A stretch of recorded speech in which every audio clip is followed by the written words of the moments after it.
What's up, guys? Welcome to the podcast today. So we're going to get into some basic newbie tips for cutting weight. We're making this podcast because I've personally cut weight in a lot of different ways, right? The two big ones being one, harsh water cuts, where you consume a bunch of water and then you water it out right before the fight or before your weigh-ins. Sauna sits, lots of cardio, excessive amounts of cardio to shed the weight. And I've also done it where I've done it in a more thoughtful approach, utilizing more of a focus on diet and things like that, and done it slowly over time to where you're not just trying to do it in like a week or something like that. And I can tell you from doing those different types of weight cuts, I personally prefer the latter, where you do it slowly over time. You feel better during training camp. You don't run into as many like issues with injuries and being sick. People get sick all the time from like when they're trying to really hard train, and at the same time they drop their intake of nutrition and everything else down. And then also, their performance goes down. They feel worse from it. A lot of bad things come from it. And then also just body composition, right? You're going to look better if you do it slowly over time, whether instead of trying to starve yourself really quickly and then going back to a normal diet. We'll get into those in just a second. So these are going to be useful tips to you guys if you're getting ready to compete in a tournament. And if you're just trying to lose some weight, they could be useful as well to you, because again, you're basically losing weight. It's not necessarily going to be some crazy water cut where you just do it in like a 24-hour period or something like that and trash yourself. So again, hopefully this is useful to you guys, whether you're trying to lose some weight or for training, or just lose some weight because you're trying to compete. As always, thanks to our sponsors for helping make this podcast happen. You can check out Charlotte's Web at charlottesweb.com. Promo code is Jiu-Jitsu20 for 20% off the order. Again, I'm a big fan of Charlotte's Web products. They have a really high quality CBD. Again, most of you guys know this if you listen to the podcast, but CBD is one of those things where it's unregulated. So it could be, when you get a CBD product, you don't necessarily always know what you're getting into. You don't really know what you're getting into your body. Charlotte's Web is a company where they third-party test their products, so this way they can ensure the quality of what's in there. And also, from talking to them, they're kind of pushing for regulation because they hold themselves to a certain standard, and they want the rest of the industry to be held to the same kind of standards, right? They want the rest of the industry to sort of be doing what they should be doing, opposed to throwing together some supplements or whatever and just sort of throwing it in there, putting on CBD on it and saying, here you go. But again, I like telling people to try it out. At the gym right now, we've got they sent us some samples, and we're giving those samples out to my students.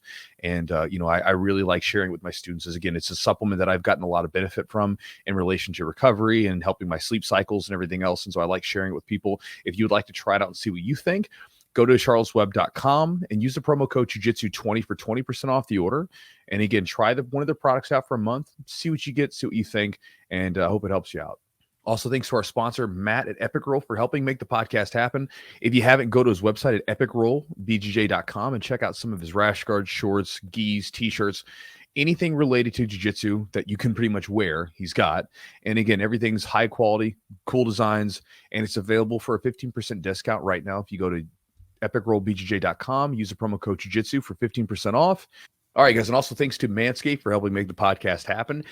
Manscaped is the premier men's grooming product company. They used to be below the belt grooming. It was all about the balls. Now they're kind of expanded to the other half of the body. So they kind of went reverse, right? Because in jiu-jitsu, we ignored the bottom half of the body. We ignored the 50%. Well, they kind of were the opposite, because originally when we partnered up with them, it was all about shaving your balls and stuff like that. And their whole thing was basically that they have this waterproof trimmer that has like a really nice safety guard that where you're not going to like nick yourself. You can use it in the shower if you need to. It's really nice, high quality. But now they've got everything from nose trimmers and other colognes and stuff like that you can use elsewhere.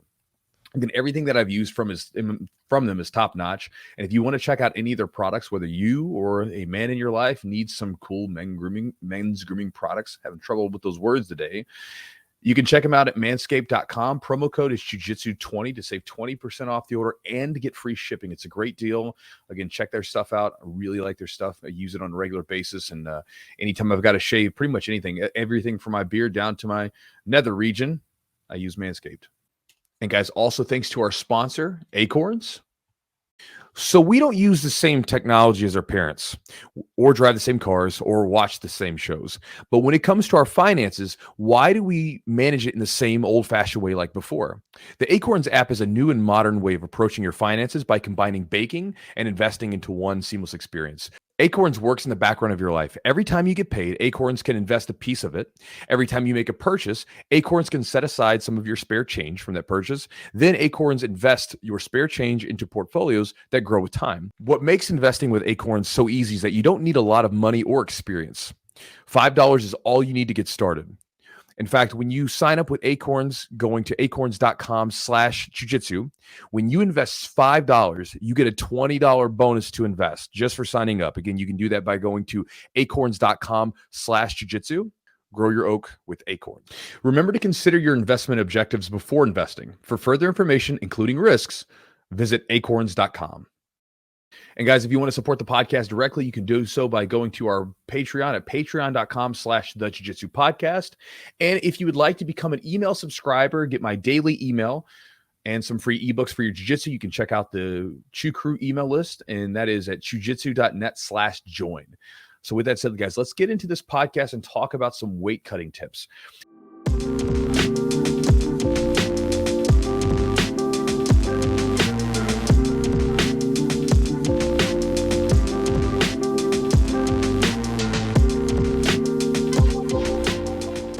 So again, I'm doing this video or this podcast with you guys. I'm sharing these ideas with you because a lot of times when my students start to do the whole like weight cutting process, or when we've had young fighters come into the gym when they're going to do this whole weight cutting process, they literally start by just like killing themselves. They start doing more cardio on top of all of the training they're doing already.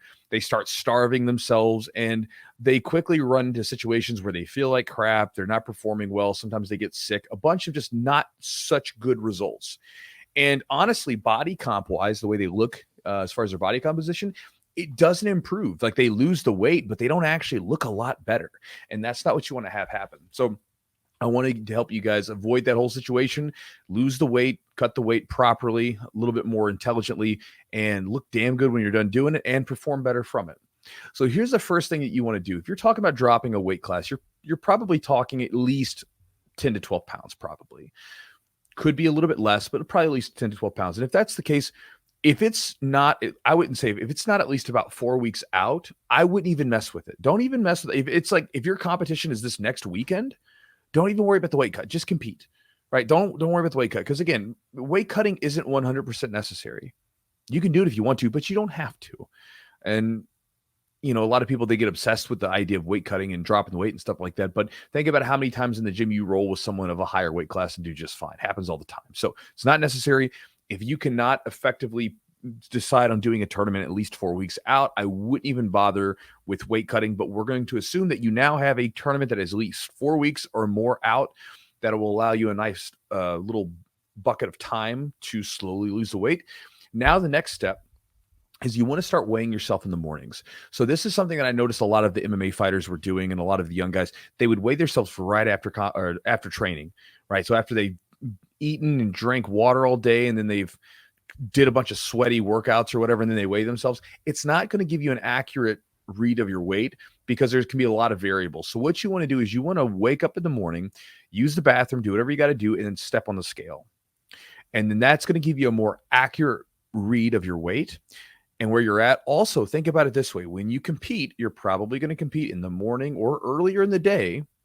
Or if you wake up in the morning and, you know, let's say if it's the day of the competition and your weight's pretty tight, you're going to know not to eat that big breakfast you want to eat, right? Mm-hmm. So it'll be a better read as to what you're going to look like on the day of your competition. So you weigh yourself every day in the morning and record it. I like recording it on my phone. I put it in my notepad.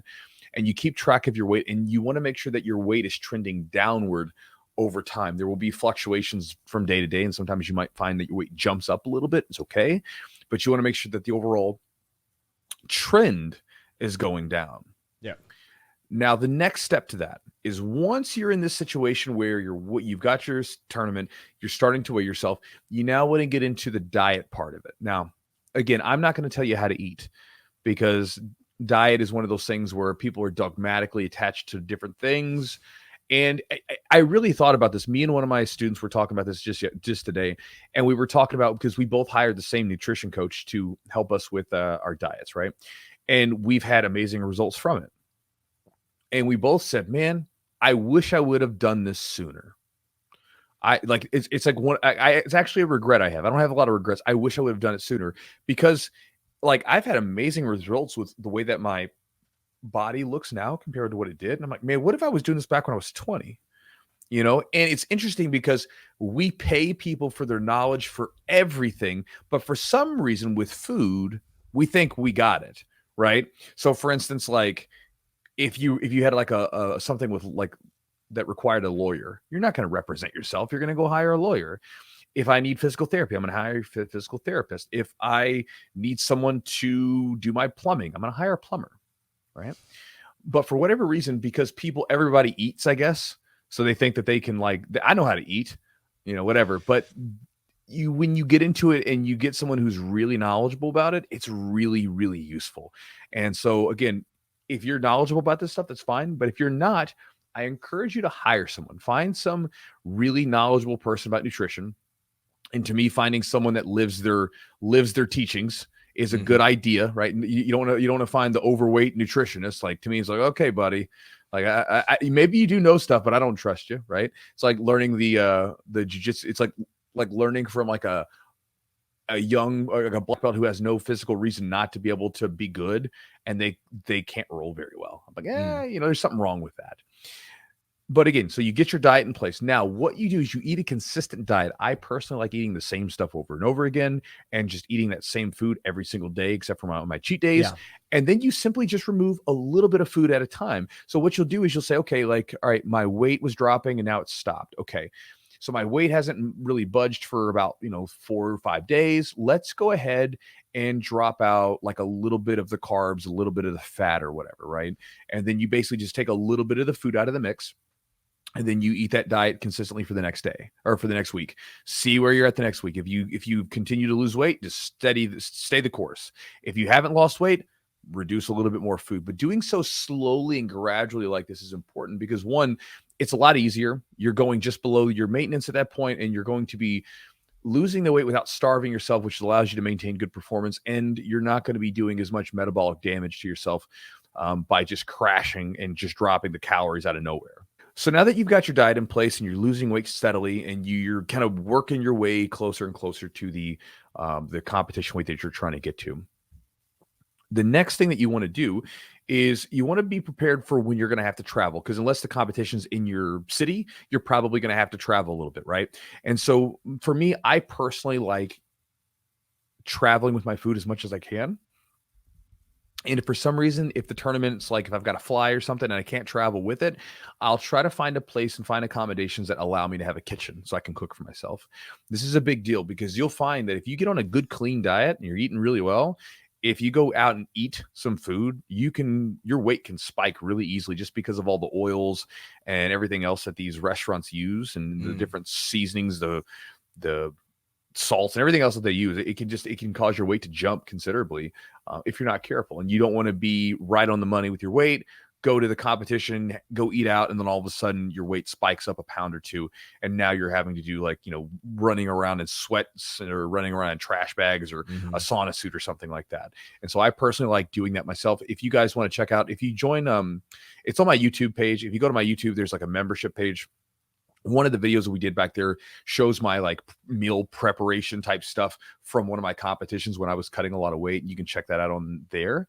And then the next tip, which is really simple, is once you get to the competition, let's say that your weight is like right on the money or pretty close. What you can do is you can go to the check scale at the tournament, and you go to the check scale and you bring the food that you would like to eat. So let's say if you want to eat like maybe a little bit of peanut butter on some Pop-Tarts and a protein shake and some water, right? Well, what you do is you step up to the scale with your check scale. You have your gi on, your rash guards, whatever you're going to compete in. Step on the check scale, and then see what your weight is with your food in hand. If the food, puts you above the weight limit, you just take some of that food out. If you're asking me, I'm going to try to hang on to as much of the carbs that I can because I want those carbs for energy, but you do whatever you want. and then you slowly get rid of whatever you need. So this way you are holding the food in your hand and your weight is right where it needs to be or it's below. And that's the idea. Now, if the weight cut is, or if the weigh-ins are earlier than the day, then obviously that's a much easier process. But when the weigh-ins are like right before, like some of the IBJJF competitions and stuff like that, you got to be a little bit more sharp with your weight cut than that. But those are the basic ideas. I think those are really simple. The two that are big there, right, is starting first with giving yourself some time to focus on your diet or to lose the weight, and then weighing yourself every day, and then making sure that you just drop the food intake a little bit by a little bit instead of trying to starve yourself instantly or trying to kill yourself with cardio and sauna sits to lose a massive amount of weight. It's not healthy. It's not going to help your performance. And it means that we were very sloppy with our planning. Now, there could be exceptions to this. Maybe all of a sudden you get a call from the UFC and they need you to drop like 15 pounds for this fight, whatever. You do what you got to do. But for a regular jiu-jitsu tournament, for the most part, most people don't need to do that kind of stuff. Yeah. So I cut maybe once for a tournament. So usually like right in the middle, and it's just like, I just don't want to fool with it. But like, when you're dropping weight, like, what do you feel like it's because you get that a lot from like white belts or newer practice. I can see it a little bit more in the MMA realm, but like for jiu-jitsu, like you said, we're training with people that are heavier. We're training people with the same weight, and you're going to be training with people. Like, it's not like you're going to go to your tournament.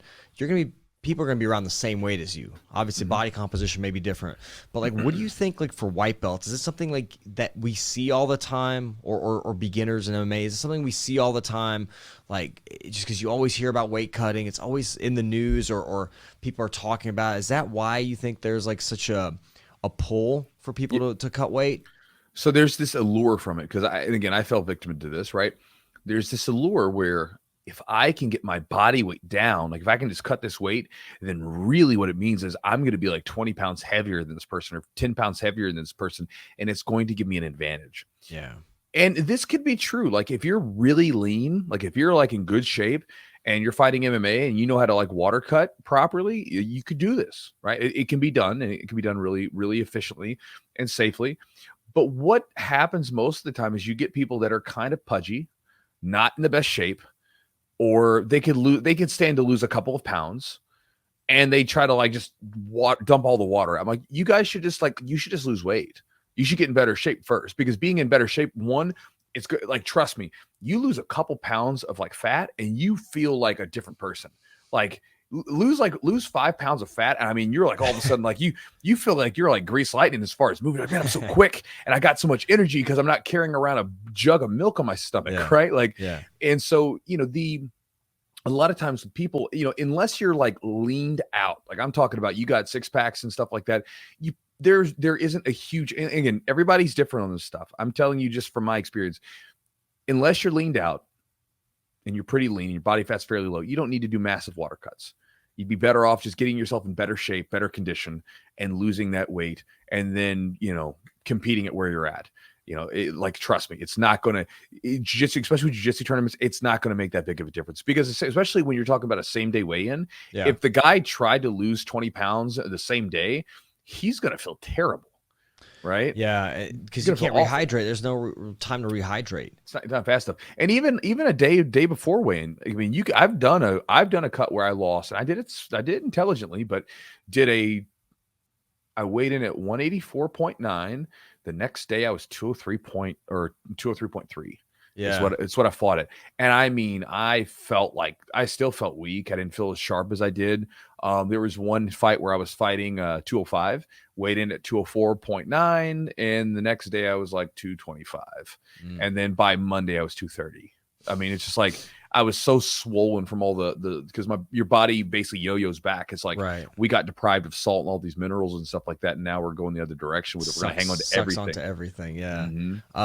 So like, what do you think 4 weeks out? What's like the maximum amount of weight that, if you're 4 weeks out, how much would you recommend somebody cut? Like, hey, like this is the limit. I mean, it is definitely like, how big are you, right? Like if you're a bigger person, if you're like 250 pounds, you got to cut 10 pounds. That's really not that much of your total body weight. Or you know what I mean? Right. So I think it's relative to the size you are. Obviously, if you're 130 pounds, you got to cut to 120. That's a bigger chunk. Yeah, it's relative to the size you are, and it's also relative to what kind of food you eat now. Like, if your diet's like really crappy right now, if you went on a decent diet, you'll probably drop 5 to 6 pounds. If you're about 200 plus pounds, you'll probably drop 5 or 6 pounds in a week because of just all the like flushing out all the water that you're hanging on to from all the processed garbage.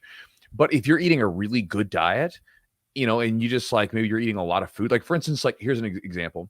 I just finished like a bulking phase of my diet. So I was eating a lot of food, a lot of good food, but a lot of food, golly.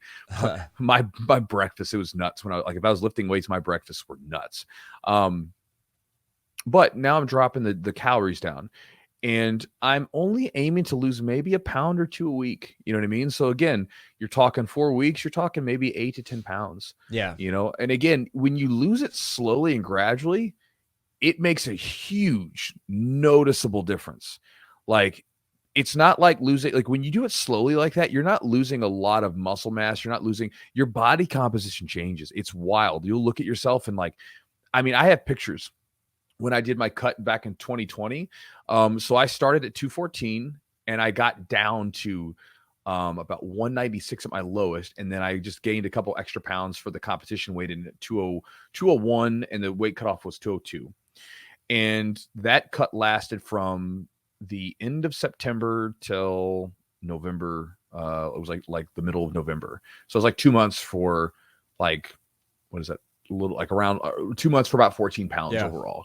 And again, slow, but man, I'm talking about when I was done, like I've never been so lean out in my life. Like, I mean, there's like muscles on top of muscles, veins coming out everywhere. I mean, it was like, holy crap. Like this looks so different from the cuts that I'd done previously. It was done super slow, and it looked a lot better to me.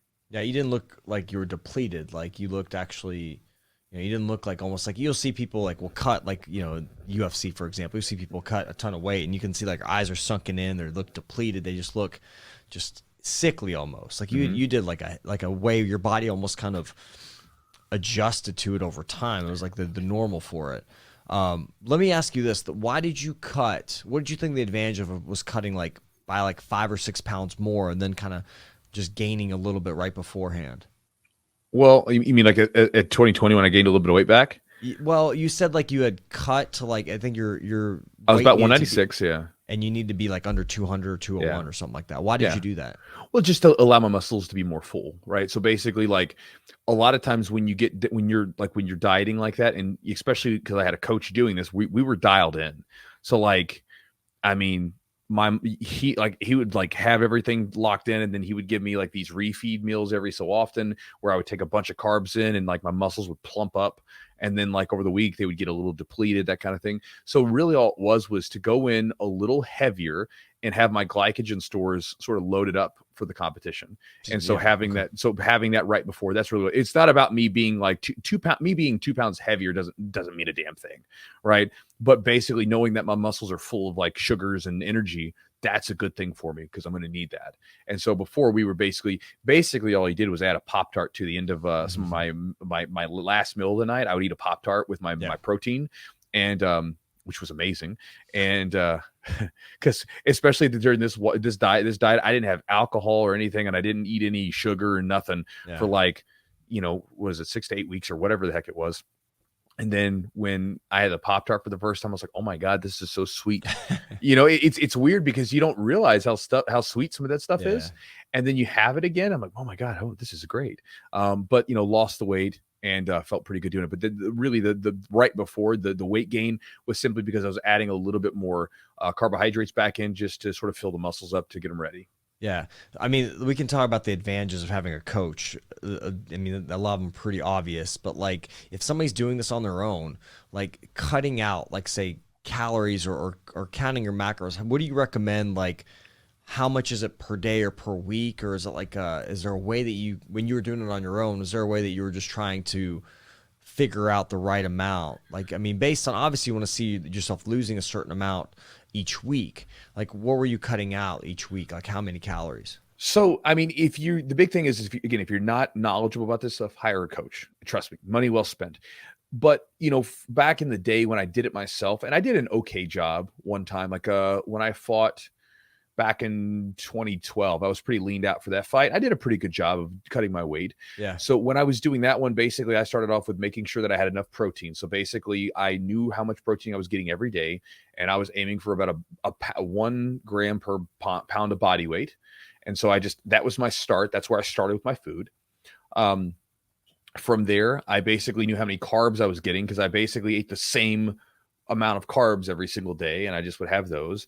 And then I threw some fats in there too. And then basically, as I was eating, if I wasn't losing weight, I would just take a little bit of food away. I wasn't super like exact about it with the macros or anything like that. I just basically was like, all right, like let's eat a little bit less sweet potato, or let's eat a little bit less rice. And I would just take a little bit I didn't really know, how much to do. I didn't know the exact number of the calories I was taking out. I was just taking some of it out, and then I would lose weight again, and I would just keep doing that. And as long as I was losing weight, I didn't really ask questions. But basically I ate like chicken, avocado, and spinach and sweet potatoes for a couple meals. I ate eggs and stuff in the morning, and oats, and I had protein shakes sometime throughout the day, and then another snack or something.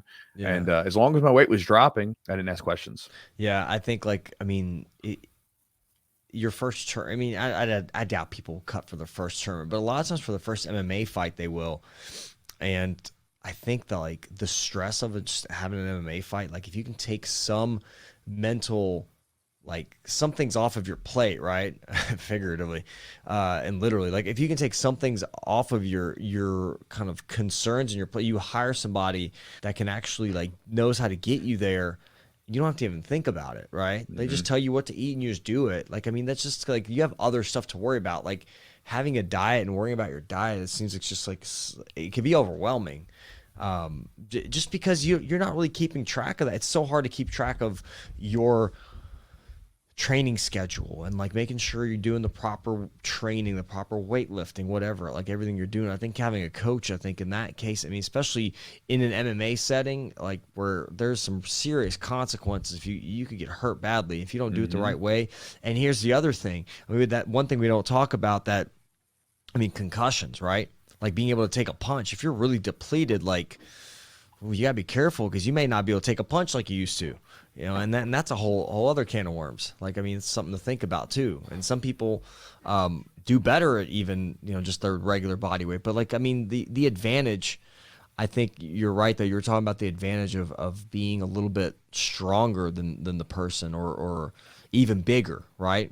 I mean, I think that in MMA, I think it's more important than I think it is in Jiu-Jitsu.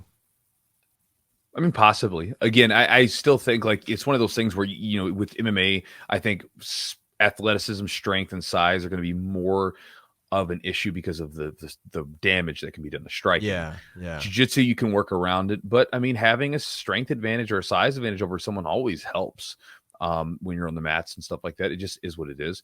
But the thing that I would ask people to do is just try for yourself. See how you feel. Don't get dogmatically attached to anything. Test it out for yourself. See how you feel when you go in and you lean out and you get yourself in really good shape and you just compete at your body weight. I've done it. I've done weight cuts for jiu-jitsu tournaments. I've done weight cuts for MMA tournaments. I've never gone in at my body weight for an MMA fight just because of the nature of it. But I've gotten myself to where I only cut 10 to 12 pounds or something. But then for jiu-jitsu competitions, I'll go in at my body weight and I feel much better. Now, again, my body weight meaning I'm in good shape. I'm not going in there out of shape or whatever. I'm in good shape, and I can go. And again, I feel so much better from it.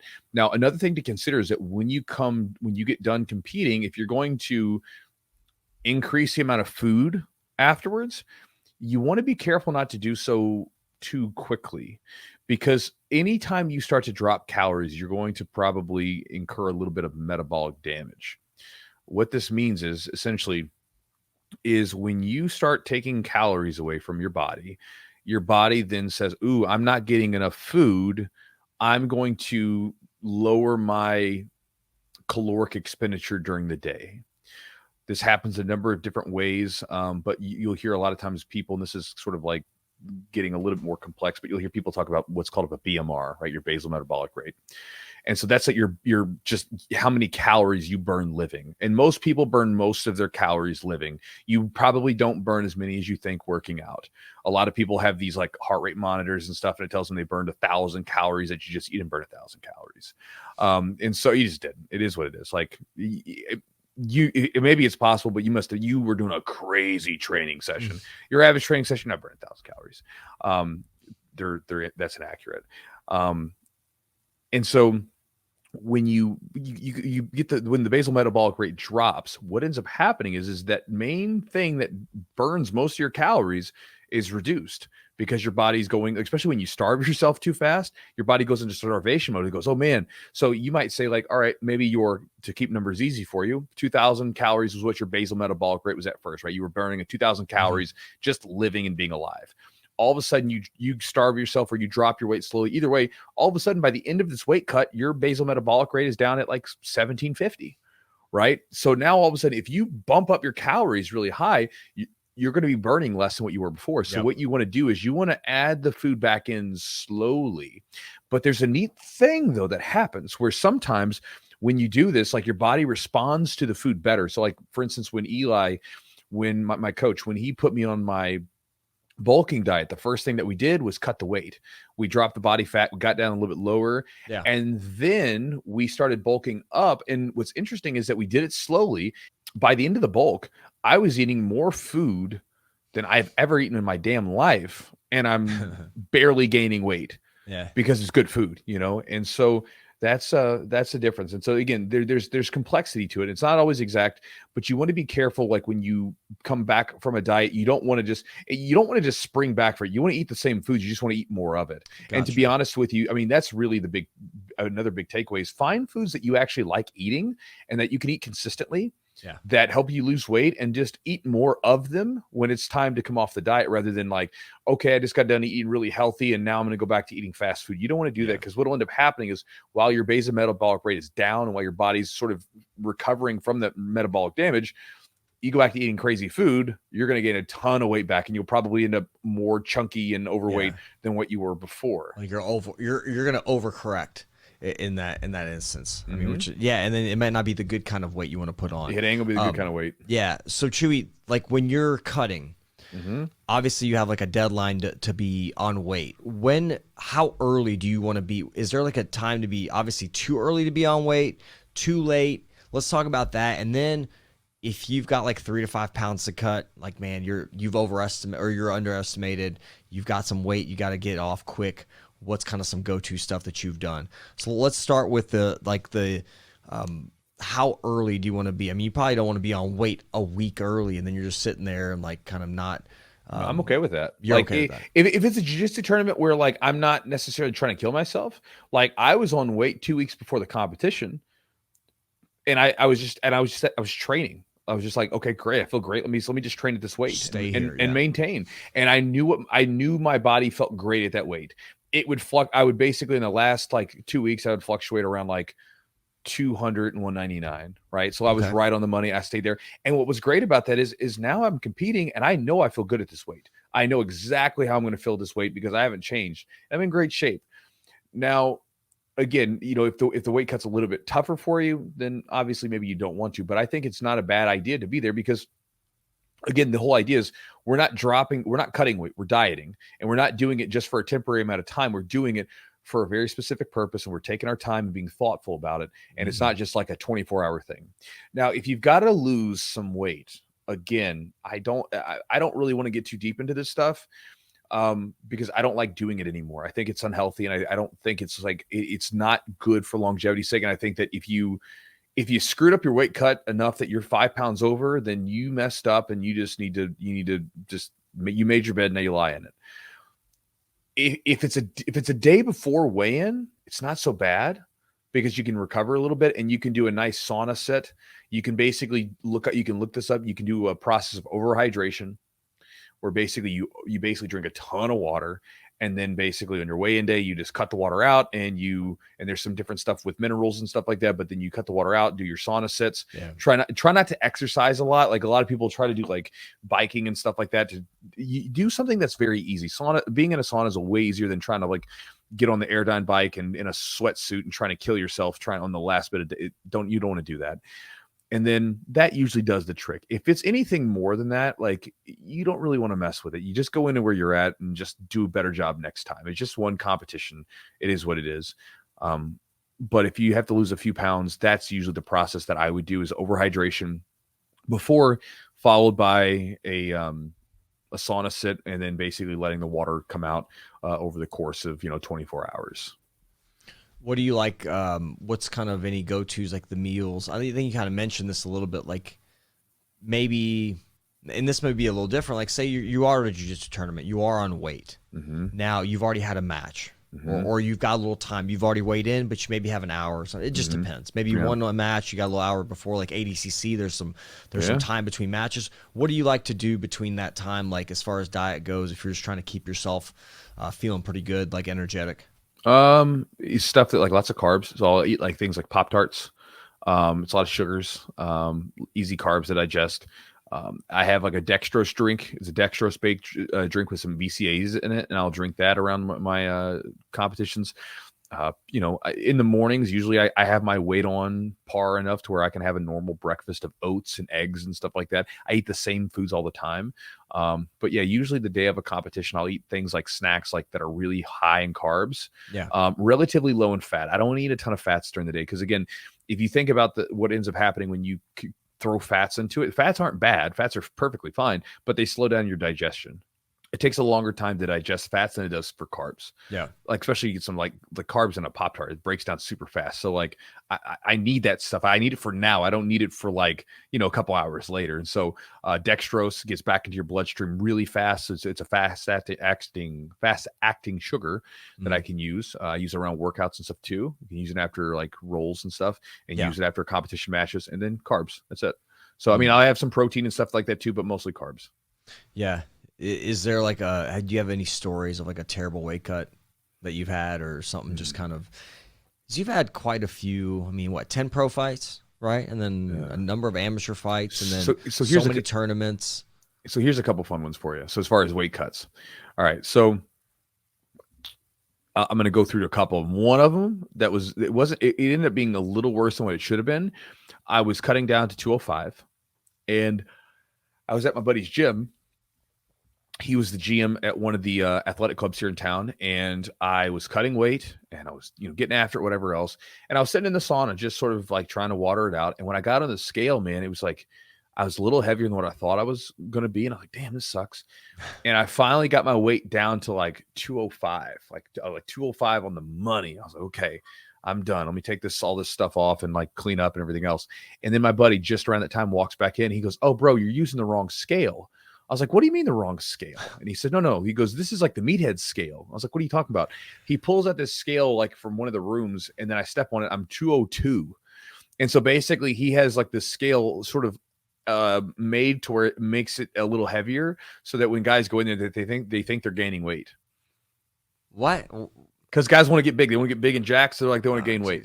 I was like, "Oh, God. That's ridiculous." So there was that. I remember one time back when my diet wasn't, there's all kinds of crazy. There was one where back before there was like a commission for the fights, guys would just sort of do it themselves. Yeah. There was a guy running an organization, and I remember I came to his house because I was having so much trouble with the weight cut. I was just killing myself or whatever. And so I just said, I need to eat food. Can I just come to your house and weigh in? So I came to this house, weighed in on the money, and then went and got food afterwards. And God, dude, I was so chunky for that fight. I was working like a late shift job. I wasn't training as much. There's a video out on the internet of me somewhere where I'm just jiggling around everywhere. It was terrible. But you won the fight, though. I did win. What about somebody else? That fight was no contest. Oh, what about somebody that maybe you've cornered, or like a training partner or somebody else? You got any crazy ones? One of my buddies had an amazing weight cut. He had these trainers, like nutritional coaches. Yeah. They had him dialed in, and he went from like 185 to 170 in the course of like a couple, like about a week. Oh wow. And he felt great, looked phenomenal. He was like, he was eating food the day of his weight cut. Yeah. He wasn't starving himself. He was eating like, meat and lettuce and stuff like that, but he was able to eat. So again, that's a good example. I've seen some really bad examples. That same weight cut where it went really well for him. We were at this thing, dude, and like one of the guys that was fighting, that's like a big name fighter, he was over there like wobbling around, about to fall over because he cut so much weight, and he looked like he was about to die. It's crazy seeing, like, we've seen like people walk in, they're literally like shaking, like quivering, and they can't even stand on the scale. I'm like, this is like one of the other ones that I didn't. So for me, like I can do a sauna sit all day, but I don't deal well with, like, some guys will do like some big salt baths. Yeah. I don't like salt baths. Salt baths make me want to, they're terrible. It really makes me overheat. Even I don't really like hot baths anyway. But I remember there was one of my weight cuts. I was dropping the weight and I took an Epsom salt bath, and I remember getting out of it, and I just remember just my whole body like like I felt like my whole body was just buzzing, and I felt terrible, dude. I was like, oh, this is awful. So I went in and was like, I need a popsicle or something. Yeah. So I went and got a popsicle just to cool off, and I was just laying like naked in my bedroom trying to cool off. It wasn't good at all. Jeez. So yeah, and again, I don't like that stuff anymore. And when I look back on it, could have been done a lot better. So Sure. that's why I'm kind of like a proponent against it. Yeah, I think we know so much more now. Like, I mean, you see a lot of these fighters now, they're like eating like good amounts of food right before weigh-ins. Some of them still butcher it, bro. I mean, there's some of those fighters who hasn't been that long ago where they like had to pull out, or they friggin' slipped in the bathtub and stuff. Is there, like, do you think it's like something to do with, like, we always talk about ego and, good and bad, obviously, but like, yeah, look how much weight I cut. Like, just going into a fight, like knowing that you struggled, like, is that like sometimes give somebody a mental edge? Like, remember Tony Ferguson? He would do like crazy weight cuts, but the thing that happened, his fight got canceled, and he still cut weight and took a picture of the scale standing on it. Mm-hmm. And he didn't have to. I mean, he was like cutting to 155. I think he's like probably walks around 175, 180, I bet. Mm-hmm. And he just did that to prove a point or something. And then I remember after that fight, after that weight cut, I remember like he started losing. And I'm not saying that had anything to do with it, but I'm like, man, your body can only take so much of those like really hard weight cuts. And he was just doing it to prove a point. But I'm wondering if there's some kind of like an ego thing involved, that it's like, man, look how hard I've struggled really hard to get here. And I don't know if you're proving something to yourself or somebody else. I guess, man. I know that some of us, like, we'll talk about it after the fact, like, I did this weight cut, like, where I lost 20 pounds in a day or something, and we'll talk about it in that nature, but it's kind of, it's not a good thing, and nobody enjoys doing it. And I mean, I say nobody, maybe somebody enjoys doing it. Hell if I know. Maybe there's some psycho that loves doing it, but it's awful. It's terrible. You don't feel good. You feel like death, and you're just everybody gets on your nerves when you're cutting weight, and you're just waiting. Like, you start to smell water. Like, water starts to smell sweet because you're so like thirsty.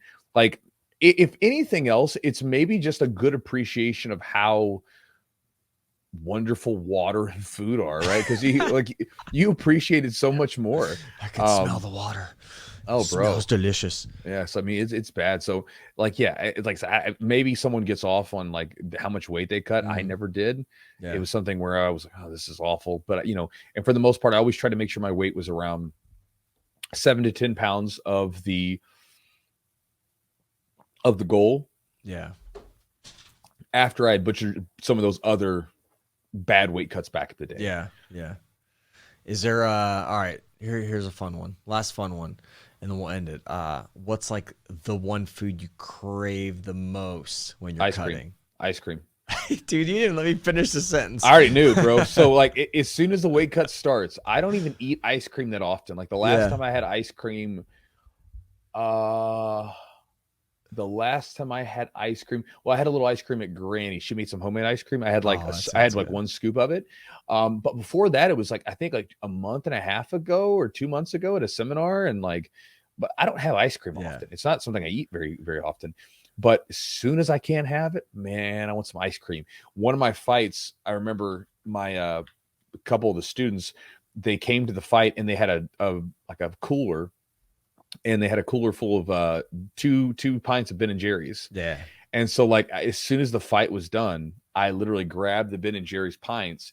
I couldn't find a spoon anywhere in this place, so I started just squeezing it out of the pint and started eating it. So I'm like chewing on the side, like squeezing the pint. It was delicious. I had Chunky Monkey, and then I forgot the other one. The Chunky Monkey is my favorite. It is. And then Chunky Monkey's my favorite Ben and Jerry's. Yeah, it's got like walnuts and I like the Tonight Dough. Tonight Dough. It's good. It's good. It's delicious.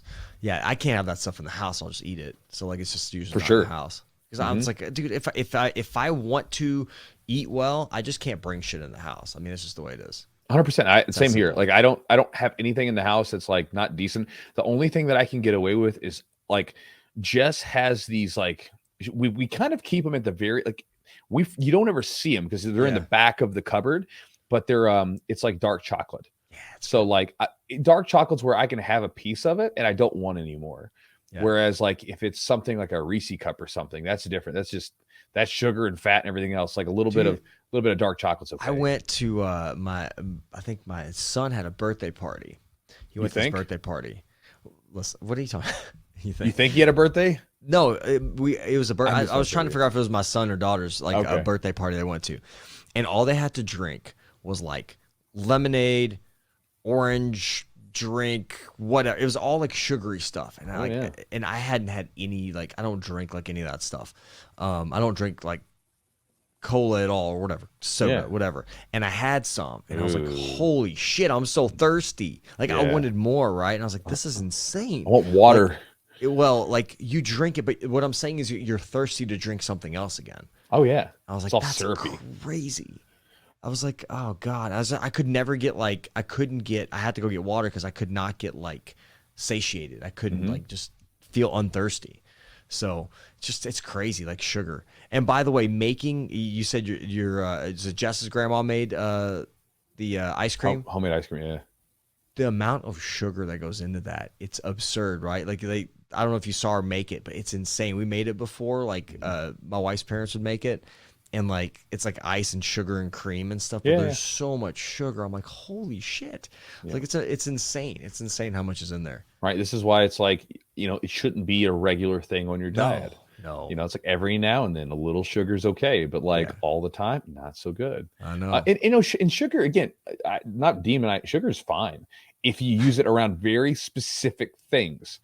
Like, again, me having a Pop-Tart, there's 30, in the one that I had, there's 30 added grams of sugar. So to give you context, that's around 8 packets of around 8, what was it, 4? 18, yeah, around 8 packets of sugar. So because each packet of sugar is around 4, right? So you got about 8 packets of sugar of sugar wrapped up into that one Pop-Tart. Now, that's okay because it was done right around my workout. And so my body's going to absorb it. Now, it shouldn't be the first thing I eat in the morning. Nope. If I'm not going to get up and do something with it. It shouldn't be what I'm going to eat in the end of the night, unless, like I was saying, like I was trying to gain some weight. But if you're just like trying to recover and stuff like that, a little sugar is okay. Like the dextrose is a fast acting sugar. I use it around workouts. I use it for a very specific purpose. And I think it's another thing too, is not demonizing foods. Like, eat good foods, not bad foods. I'm like, what are bad foods? It's just foods for your goals. I mean, like for instance, like McDonald's isn't bad food. It just may not be the thing that you want to eat if you're trying to lose weight on a regular basis. But if you want to have like a friggin' Big Mac every now, go get a Big Mac. If you want to have a scoop of ice cream once a week with your kids or something like that, because you enjoy doing it, but you eat like a really tight diet the rest of the week, you'll be fine. Give those foods their place. They just shouldn't be the main contributor to your calories. I agree. All right, guys. So thank you for joining the podcast today. Hope you guys had a good time. Hope you learned something, or maybe got an idea to implement for your next weight cut, or if you're trying to lose some weight. Again, I can't stress enough. If you don't know anything about like losing weight or dieting properly, hire someone. It's one of my only regrets I can think about it, which I think that's a good thing, right? Because it's not a bad regret. But again, if I would have been doing this with a coach, Years ago, I think it would have made a big difference because it's made a huge difference in just 2 years. And so again, I encourage you guys to check that out. But anyway, again, thank you for being here. Thanks to our sponsor, Charles Webb, for helping make the podcast happen. You can check them out at charleswebb.com and get some of their products. Again, try their stuff out for a month. See what you think. Grab a tincture, grab a pack of gummies, and you can get 20% off using the code Jiu-Jitsu20 for 20% off. Also, thanks to our sponsor, Epic Roll, epicrollbjj.com. Check out Matt's gear that he has there, shorts, t-shirts, rash guards, gis, the whole thing. You can get 15% off your order by using promo code Jiu-Jitsu on their website at checkout. Also, thanks to our sponsor, Manscaped, for helping make the podcast happen as well. Again, they're the premier men's grooming products company. Used to be below the belt. Now they stop ignoring the other 50% of the body, and they've got everything. They've got stuff for the upper body too. So again, I use their trimmer from friggin' head to toe with anything I need to trim. I really like it. Haven't had one nick from it yet. That's me personally. With my old trimmer, I would get some nicks every now and then.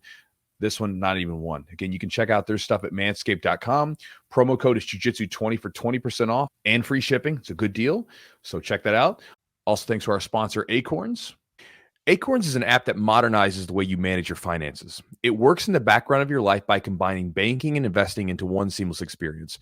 Basically, every time you get paid, Acorns can invest a piece of that.